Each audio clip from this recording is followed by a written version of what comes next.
पूरे 10 साल के बाद महेश शर्मा अपनी पत्नी रेखा और बेटे अमित के साथ यूएसए से इंडिया वापस लौट कर आए थे। पिछले 10 साल में उनका एक बार भी इंडिया आना नहीं हुआ था, इसलिए इतने बरसों के बाद अपने घर वापस लौट कर आने के कारण वे सब बहुत खुश थे। महेश ने पहले ही अपने नौकर से कहकर अपना पुराना घर साफ करवा लिया था। अब वो तीनों अपने घर पहुंचते हैं। कुछ भी कहो, अपने देश में लौटने की फीलिंग्स अलग ही होती है। क्यों रेखा, ठीक कहा ना मैंने? बिल्कुल ठीक कहते हैं आप। 10 साल कब निकल गए पता ही नहीं चला। 10 साल का था अमित जब हम यहाँ से विदेश गए थे।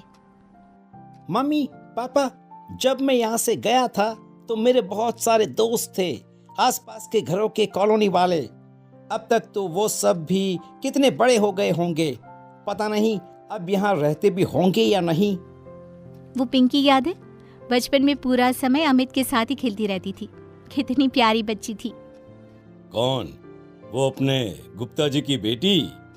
हाँ हाँ वही। गुप्ता जी अभी भी इसी मोहल्ले में रहते हैं? देख लेना, हमारे आने की खबर सुनकर दौड़ कर चले आएंगे। मम्मी पापा, आप लोग बातें करिए, मैं अपने कमरे में सोने जा रहा हूँ। मुझे कुछ देर आराम करना है। अमित अपने कमरे में जाता है और आराम से बेड पर लेट जाता है, लेकिन जैसे ही उसने अपनी आंखें बंद की उसे लगा कि कमरे की खिड़की के बाहर से किसी ने उसे आवाज दी। अमित, तुम लौट आए? मैं कब से तुम्हारा इंतजार कर रही थी। कौन है वहाँ पर? अगर कोई है तो प्लीज अंदर आ जाओ। अंदर आकर बात करते हैं ना। इस तरह खिड़की के बाहर से बोलने की क्या जरूरत है? लेकिन मैं तो यहीं रहती हूँ, तुम्हारे कमरे की खिड़की के बाहर, और मैं अंदर नहीं आ सकती। अरे बड़ी अजीब बात है, अंदर क्यों नहीं आ सकती? वैसे तुम हो कौन? अमित के इतना पूछते ही अचानक आवाज आना बंद हो जाता है। लगता है कि कोई मजाक करने की कोशिश कर रहा है। बाद में देखता हूँ। अब अमित एक बार फिर अपनी आंखें बंद करके सोने की कोशिश करता है, लेकिन इस बार जैसे ही वो आंखें बंद कर सोने के लिए दूसरी तरफ करवट पलटता है तो उसे एक छोटी बच्ची बाजू के बेड पर लेटी दिखती है, जिसे देखकर वो घबरा कर उठ जाता है। कौन है? कौन है? कोई है? क्या हो गया है मुझे? अचानक से छोटी बच्ची क्यों नजर आ रही थी मुझे? लगता है ज्यादा ही थक गया हूं मैं। थोड़ी देर के बाद अमित गहरी नींद में सो जाता है। अगली सुबह जब अमित सोकर उठता है और अपने कमरे से बाहर आता है तो अमित को देखकर महेश और रेखा के होश उड़ जाते हैं। ये क्या बचपना है अमित? ये तुमने अपना हुलिया कैसा बनाया हुआ है?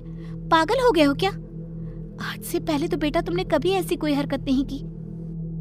अमित, तुम कोई दूध पीते बच्चे नहीं हो, 20 साल के जवान लड़के हो, और ये किस तरह का मजाक है? मम्मी पापा, अब गुस्सा क्यों हो रहे हो? मैंने क्या किया है? अभी अभी तो नींद से उठकर आपके सामने आया हूं और आप भी मेरे ऊपर गुस्सा कर रहे हो। क्या हुआ? रेखा अपनी जगह से उठती है और एक छोटा सा आईना लाकर अमित की आंखों के सामने लगाती है। ये देखो, तुमने अपने सर पर रंग बिरंगी रबड़ लगाकर 2 चुटिया बनाई हुई है और हेयरबैंड लगाया हुआ है और आंखों में काजल। पागल हो गए हो क्या? तुम्हारी तबीयत तो ठीक है ना? अमित ने घबराकर अपने बालों से वो रबर बैंड निकाल दिया, हेयर बैंड भी फेंक दिया। मम्मी पापा, मैं सच कह रहा हूँ, मुझे इसके बारे में कुछ भी नहीं पता। यह सब किसने किया है आप बताइए। क्या मेरा बचपन का कोई दोस्त आया था जिसने नींद में मेरे साथ ये सब किया हो? ऐसा कुछ नहीं हुआ अमित, अभी तो सुबह हुई है। कोई नहीं आया था बेटा, हम सच कह रहे हैं। किसी ने तुम्हारे साथ मजाक नहीं किया है, लेकिन तुमने ऐसा क्यों किया, तुम बताओगे? अरे मैंने कुछ नहीं किया, मैं सच कह रहा हूँ। और अभी मैं नहाने जा रहा हूँ, पता नहीं क्या हो रहा है मेरे साथ। कुछ देर के बाद अमित अपने कमरे से तैयार होकर आता है और कॉलोनी में घूमने के लिए घर से बाहर निकलता है। थोड़ा आगे चलने पर उसकी नज़र अपने घर के पड़ोस वाले घर पर पड़ती है, जहाँ पर अब सन्नाटा था।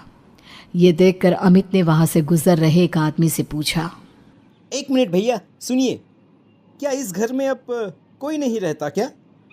हाँ बेटा, हम भी यहाँ पर 5 साल पहले ही आए हैं, तभी से इसे खाली ही देखा है।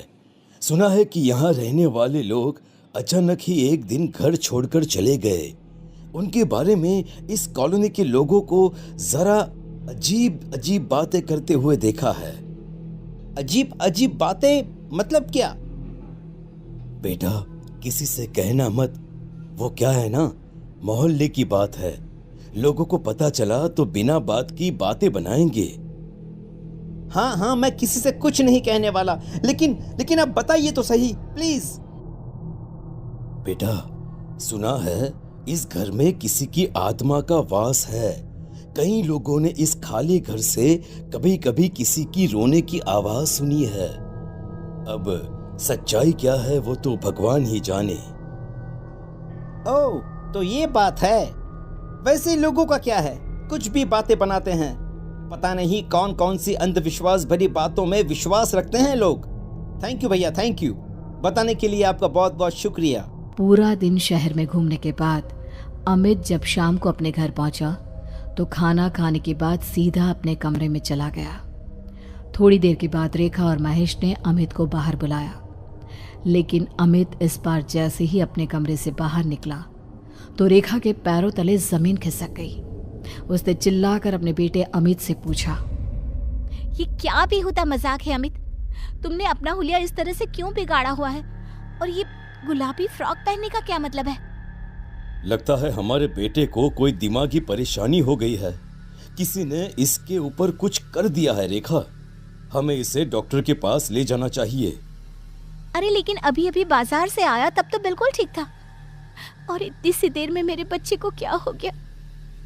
अमित एक छोटे बच्चे की तरह ताली बजा बजा कर हंसने लगता है और छोटे बच्चे की तरह ही बात करता है। मम्मा मुझे फ्रॉक पहनना बहुत अच्छा लगता है।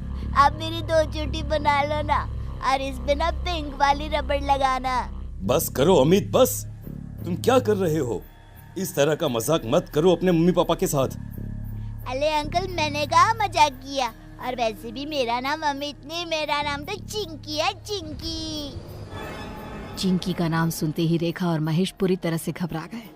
उन्हें विश्वास नहीं हो रहा था कि उनका बेटा चिंकी का नाम लेकर उसकी तरह क्यों बिहेव कर रहा है, क्योंकि चिंकी की मौत हुए तो 10 साल से भी ज्यादा समय बीत चुका है। रेखा और महेश ने किसी तरह अमित को सुला दिया, लेकिन रात को अचानक अमित के कमरे से किसी की डरावनी आवाज आने लगी। लौट आई हूँ मैं, लौट आई हूँ, और अब यहीं रहूँगी तुम्हारे घर में, क्योंकि यहीं पर मेरी जिंदगी खत्म हो गई थी। तुम तो इतने जवान हो गए, लेकिन मैं तो छोटी सी रह गई ना। मैं चिंकी हूँ, मुझे फ्रॉक पहनना बहुत पसंद है। महेश और रेखा ने घबराकर अमित के कमरे का दरवाजा खोला तो वो दोनों हक्के बक्के रह गए। वहां एक 3 साल की बच्ची का साया पूरे कमरे में घूम रहा था। उसकी आवाज बिल्कुल अमित के जैसी थी और अमित की आवाज एक छोटी सी बच्ची के जैसी। मम्मी पापा, देखो चिंकी वापस लौट आई है। वो मेरी वजह से चली गई थी और अब वह वापस लौट आई है। देखो ना मम्मा, चिंकी को आइसक्रीम खाना बहुत पसंद है, उसको आइसक्रीम खानी है। आइसक्रीम लेकर आओ ना उसके लिए। अब तुम हमेशा मेरे साथ ही रहना, तुम बहुत अच्छी हो। मुझे तुम्हें उस दिन उस खिड़की से धक्का नहीं देना चाहिए था। ये मैं क्या सुन रहा हूँ? आज से 10 साल पहले हमारे बेटे ने छोटी सी बच्ची चिंकी को धक्का दे दिया था। मुझे भी यही लग रहा है महेश, और शायद इसी वजह से उस बच्ची की आत्मा आज भी यहीं रहती है। इससे पहले कि रेखा और महेश कुछ करते, अमित बड़े ही अजीब ढंग से चलता हुआ घर से बाहर निकला और सीधा बाजू वाले खाली घर में चला गया। रेखा और महेश भी उसके पीछे पीछे गए। जहां पहुंचकर उन्होंने देखा कि वहां टूटे फूटे आधे जले हुए खिलौने पड़े हुए हैं। वहां पहुंचने के बाद अमित बड़े ही अजीब ढंग से घर के ठीक बीचों बीच जाकर बैठ गया, और तभी वहां पर 3 साल की छोटी सी चिंकी महेश, रेखा और अमित को नजर आने लगी। अगर आपका बेटा उस दिन मुझे अकेले छोड़कर नहीं जाता तो मैं कभी नहीं मरती, मेरी मम्मी तो मुझे अमित के पास ये कहकर छोड़कर गई थी कि वो थोड़ी देर मेरा ध्यान रख लेगा, लेकिन उसने मुझे खिड़की के पास अकेला छोड़ दिया और मैं गिर गई। मेरे बच्चे को छोड़ दो बेटा, उससे बहुत बड़ी गलती हुई है, लेकिन तब वो नादान था, ना समझता, इसलिए तुम्हारा ध्यान नहीं रख पाया। अगर अनजाने में अमित से गलती हुई होती तो मैं उसे माफ कर देती, लेकिन जानती आंटी, इसने मुझे जानबूझकर खिड़की से धक्का दिया था ताकि इसे मेरा ख्याल ना रखना पड़े और ये अपने दोस्तों के साथ जाकर खेल सके। ये तुम क्या कह रही हो? अगर ये सच है तो फिर यही सच है, और आज के बाद से मैं हमेशा अमित के शरीर में रहूंगी और जब मेरा मन करेगा तब बाहर आऊंगी।